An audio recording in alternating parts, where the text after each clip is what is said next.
Well, hello everyone. It is April and I'm here to talk about April. I want to talk about what I read and I also want to talk about what I watched. I thought I would just mix the two. I didn't read a ton this April. We were all sick in our house. Just, life happened. But I did read some good books. Like, I had a good reading month, I will say. Just not a lot of reading was done. So let's dive right in. So the first book I want to talk to you about is a book that I don't own. I actually listened to this on audio and this was Great Circle by Maggie Shipstead. I ended up giving this 4 stars and it was very wonderful. It's one of those books that goes backwards and forwards in time.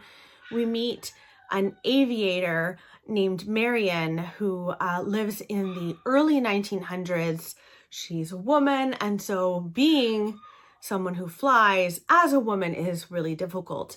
And it is her great love in the world. So we follow her and then we also flash forwards to the present day where we meet an actress going through a hard time press-wise, and she is going to be playing Marianne in a film.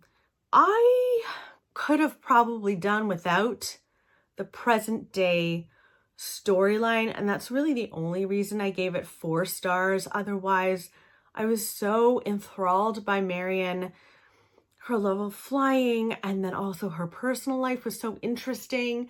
I really liked it. I thought it was wonderful. It makes me want to read more Maggie Shipstead, that is for sure. I also read In the Garden of Beasts by Erik Larson, and I gave this 4 stars as well. This is nonfiction. It follows a man named William Dodd. In 1933, he is appointed as an ambassador, U.S. ambassador for Germany. He goes and lives there just as Hitler is rising. And the shift within Germany is palpable, very obvious, but also slow. And so you follow him. You also follow his daughter. His daughter is, I believe, running away from a marriage at this point. And she comes along with him. And Erik really paints her in a terrible light. Now, she's not a likable person, but I also don't know whether she would be a bit more likable if she wasn't painted so horribly. She is someone that she's a young woman. She wants to date who she'd like to date, and she meets a lot of high-ranking German officers throughout her life. She also meets Hitler in here, and there's a lot of romantic rendezvous that she has.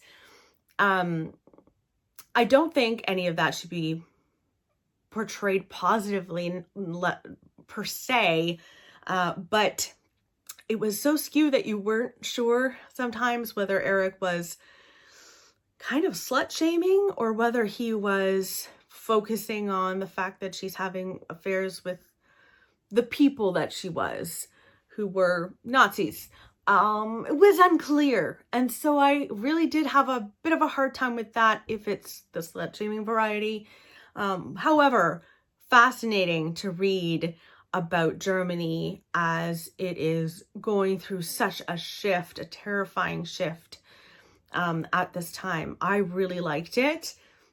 I think Erik Larson is an incredible writer, especially for World War II stuff. I just find him fascinating. So I gave that 4 stars as well. I also gave 4 stars to The School for Good Mothers by Jessamine Chan. This is a kind of dystopian world in which parents are so closely watched by government, by society. If you let your child play outside in the backyard and you're not in the backyard with them, you could be penalized and have your child taken away from you. Now, in this book, we follow a woman who leaves her child, who is, I think, 2. She leaves her child and goes to the office to pick up some papers. Now, obviously, this is like a please don't ever do that problematic situation, but her child is taken away from her. And she ends up having to go to the School for Good Mothers to try and get her child back. and the right to see her child. It was hard to read. It also felt a little long sometimes, so I ended up giving it, like, docking a star because it felt not repetitive, but just too long, even though it's not a big book, but it just felt that way. But by the end of it, I was crying. It was unsettling, very unsettling, and definitely made me, want to clutch Nora closer to me, because you can feel the desperation that this mother has for wanting to see her child. She gives up literally everything in her world to try and get her child back. Really, really hard. But good. So 4 stars to The School for Good Mothers. I thought I had already reviewed this, but I guess I hadn't. I also read 24/6, The Power of Unplugging 1 Day a Week by Tiffany Shlain. This is a nonfiction book, kind of self-helpy, where we follow Tiffany, who has decided to take 1 day a week to completely unplug from social media, from not full-blown electricity, but like TV and all of those things. And it's about what happens to her and what happens to her family in that time. And it also talks about, the issues surrounding social media and being plugged in all the time and what that can do to you. I thought this was fascinating. And I did actually start doing this on Saturdays, but specifically social media. So I'd still watch like Cinderella with Nora or something like that on TV, but I wasn't attached to my phone at all on Saturdays, and I really liked it. And then we all got sick. And so a couple of weeks there, I did not adhere to this. And I just felt like crap, and I wanted my phone. Just small comforts, In any case, I want to get back into doing that because I felt like I connected with Nora even more than usual. On those Saturdays, I was like much more present, which I don't know if that makes me sound like a bad mother. Like, don't send me to this place, but like, I did feel more connected, and I would end up like ending my night watching a movie from start to finish on my own without anything else, not looking at my phone. I've discovered that I do that a lot. In any case, I highly recommend this book. It's really opened my eyes to a lot. 24/6, 4 stars. Now, the last book that I read in April that I want to talk to you about is That Kind of Mother by Rumaan Alam. I really enjoyed this. I also give this 4 stars. This follows a woman named Rebecca who has just delivered a child. She is really struggling. She is a working mother. She's just struggling to know what to do as a mother. I understand that. I think every new mom who's never been a mom before, it's a big shift, She meets a Black woman named Priscilla.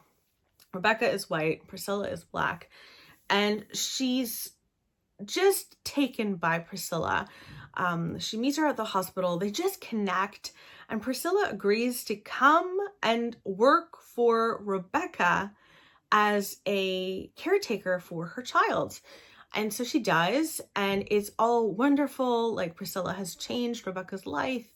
And then Priscilla dies in childbirth herself.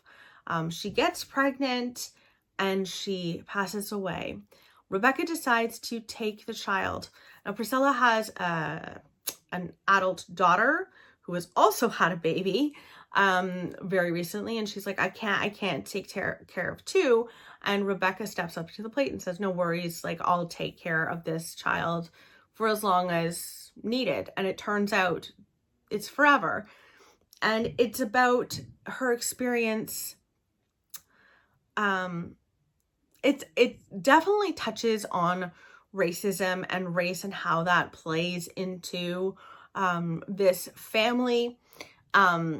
It touches on white people raising children of other races and how that can be a factor in things and what they might not have recognized that could happen in the world. I it's a little bit hard for me as a white person to rate this. I thought Rebecca was doing her best, but there were places in here where Priscilla's daughter like didn't feel heard and was trying to teach Rebecca about these moments where you know, her whiteness made her blind to a lot of issues, racist issues that live within the world that her now adopted son is going to deal with. And I would love to see more people reading this. I'd specifically love to hear what other people of color think of this book. I mean, he is a person of color himself, but I would be curious. I enjoyed it. 4 stars for me, but I know it's gotten mixed reviews on Goodreads, so yeah. But I liked it. Well, hello from future me. I forgot to share a book with you guys that I had read in April. I don't know why I blanked on it, but here we are. Anyway, it's The Appeal by Janice Hallett. Now, this was on many people's top books of 2021. A lot of booktubers that I loved this book, and I was so eager to get it. I didn't love it as much as everyone else, I will say. Now, what is interesting about this book is that it follows a theater group. They're all amateurs, and they're putting on a new play. In the midst of that, the directors, who are married, learn that their granddaughter has a rare form of cancer, and they need to compile funds to get a treatment done on their granddaughter that's a bit experimental. Now, one thing that is interesting is that we are meeting 2 police officers who've been given a stack of correspondences, so emails and text messages and that kind of thing. And they have to go through it and find out what happened, because at the rehearsal, someone is killed in The Appeal. I found this way too long, like really, really long. I liked the concept of it where you're looking through all of these emails and stuff. And you know, one thing I was a bit nervous about going into this was that the characters weren't going to feel real, but they really did. I found myself really getting so frustrated by some of the characters and like rooting for some and not others. There's a woman in here who is organizing all of the marketing for raising funds for Poppy, this child with cancer. I loved her. I thought she was fantastic, and her answers to people who were just writing ridiculous things to her were like kind of curt, and I just could see myself doing some of those things. I really liked her, but there were a lot of people in here that I found annoying, so that was really a plus. But it was too long for me, and I cared about the child, obviously, but I wasn't completely invested in the way that I wanted it to feel. So I only gave this 3 stars. You know, maybe I'll read more by Janice Hallett, but the hype was so there for me. I was so excited about this book. I feel a little disappointed, if I'm being honest. And now I want to share with you the things that I watched. I never do this, and let me know in the comments below if you like this, if you enjoy me chatting about the TV shows that I watched in a given month and the movies. Let's start with TV, and we're gonna start with the trash, okay? We're starting with the trashy stuff. I watched The Ultimatum, okay, on Netflix. This is about couples. Someone within the couple is given an ultimatum, which is like, if you don't propose immediately, I'm gonna want to be away from you, and it's over, and that's it. And it puts them in a bit of an experiment where they break up. All of the couples break up, and they're recoupled. They get to decide who they're going to spend the next, I think, 2 weeks with. and it's whether or not they stay with the same person that they came with, or whether they break up or what have you. It's so stupid. It is the stupidest show, but it was also so addictive. I will say I was kind of shocked that all of the couples were so young, like early 20s. And maybe I was just an immature person in my early 20s. I was not ready to get married in my early 20s at all. Not even close. So I feel like it would have been more interesting if they had just a very variable ages in there. That would be good. I also watched Anatomy of a Scandal on Netflix. This is a thriller crime miniseries. It's based on a book that I haven't read by Sarah Vaughan, I think. In any case, it stars Sienna Miller in there.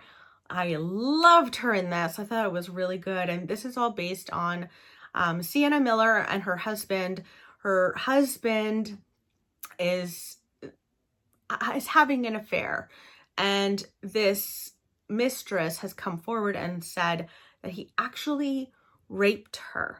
And so he goes to trial, and it's about him on trial, but also his wife handling it. They have children together. I really ended up enjoying it. I love Sienna Miller. I think she's like the most beautiful woman in the world, who also looks so much like my best friend Sonia. It's ridiculous. Like, I always reach out to her and say, you look exactly, she really does. In any case, I ended up really enjoying it, and it's made me wonder if I should pick up Sarah Vaughan's other works. I don't know if she's written anything else, but let me know. In any case, I thought it was very good.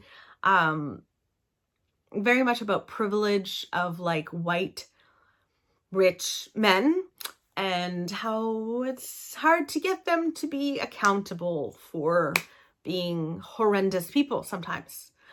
So I enjoyed that. Those were the TV shows that I watched in April. And then I watched quite a few movies. Many of them are horror movies. First up is Sightless, and this is about a girl who is attacked in the street and blinded. I think some sort of acid is poured into her eyes, and she survives the attack, but she is blind, and she's taken to a hospital and treated, and then sent home. And she has some caregiver who comes in to help her adjust to being blind. And it is about essentially that, as well as her neighbor who she believes is being abused by her husband. I thought I was going to like it at the beginning, and as it went along, I found it a bit annoying. There was a twist at the end. I thought the twist was good, but I wasn't overly impressed by Sightless, and it had like quite good reviews. This was on Netflix. Check it out for yourself and see what you think. Next is another movie I saw on Netflix, The Adam Project.